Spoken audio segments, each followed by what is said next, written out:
Came across something on Facebook earlier on today, and I have to say, when it was originally posted, it was related to Gove. The bloke who's in contention for the Tory leadership place of business or POB, because he does look like an old puppet that was around when I was a kid with a big sort of on its mouth.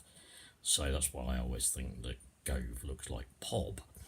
Apart from wanting to shame Gove, I mean, that's just natural because he's just a nasty, unpleasant, horrible little Tory person. Something was on Facebook and somebody had kind of attached his name to this. I'll read it in a second. I don't know if it's coming out the right way round or back to front, okay? But either way, I'll read it anyway when I get it back up on screen on the phone, okay? It's a post that's based on a sort of performer produced by a school. It's in relation to school meals. The poster said, "Shame on these idiots naming and maiming and shaming our kids. Shame on these idiots maiming and shaming our kids." Do note that. This is child abuse. The so-called educationalist that wrote this, thought it up, or prescribed this abuse of children should be named and shamed. It says then later on, this was 2014, we've moved on slightly from then. Now, though, it's don't feed the homeless, the dispossessed, the druggies, the NHS crisis. No wonder there's 125,000 people dead. Right, the form in question, I can't get you a very good idea of it, but I'll try and expand it a bit on the phone. It's probably somebody called, I think, Kyle Bradford is the subject of the form, and he appears to be in Form 8. And what's on the form, obviously, I can't show you on the phone, so I'll just summarise it for you. It's been written probably by a lunchtime supervisor. I don't know what they would call them otherwise. And it said that Kyle was standing in line and he noticed that one of his classmates didn't have any food. So he bought food and took it over and gave it to his classmate to eat. Even though it says later on that Kyle was understanding of the policy that you can't share food with others in the dining hall. Now, admittedly, it's the kind of thing I imagine the Tory government would do. Seriously, it's the sort of thing I imagine they would do. We've even had schools in Great Yarmouth, and there's been a bit in the papers about this, where pupils have been told that they must walk down the corridor smartly, they must make eye contact with members of staff. Pretty much, they must stand to attention, salute, pay attention all the time, and if they're feeling sick, well, still come to school and we can give you a bucket to be sick in. Now, it sounds like the kind of policy, as I say, that you would have got under Michael Gove in schools in 2014 in this country. It definitely sounds possible for the Tory government to say, name and shame them. They can't afford a school meal. No school meal for them. Let them starve. Put them in a different part in the dining hall. And do not, we repeat, do not allow people to share food with them or buy food with them, because that would be like allowing you to feed the homeless outside McDonald's. That would be like allowing you to give money to people asking for change on the high street. And that gets untidy, doesn't it? And it makes our town look bad, and it encourages begging, doesn't it? So as a good example to children at school, we must not encourage begging. Yeah, sounds just like the kind of thing that the Tories would come up with. Yep. But I want to say this to Kyle, and I want to say it to everybody who may be faced with that kind of policy in one way or another. I'm not saying at school or the workplace or anything necessarily here.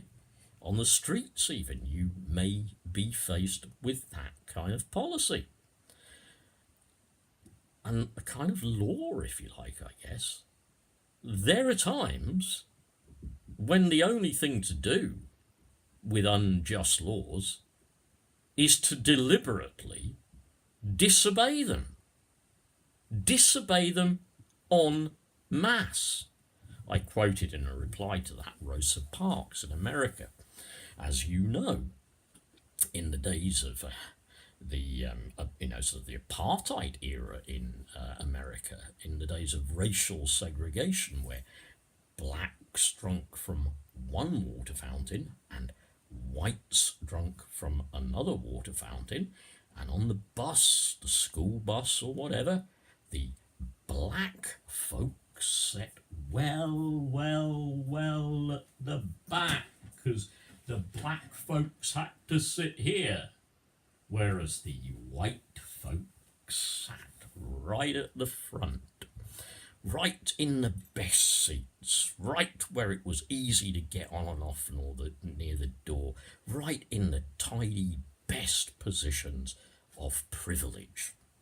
Well, you remember a woman on a bus called Rosa Parks went to court over this, pretty nearly went to prison over this, because she occupied one of them seats for them there white folks. Them there white folks in Mississippi, that's what we got to do. So Rosa occupied one of those seats. In the end, the law was overturned. She won. Black people could be treated the same as, with the same dignity as white people.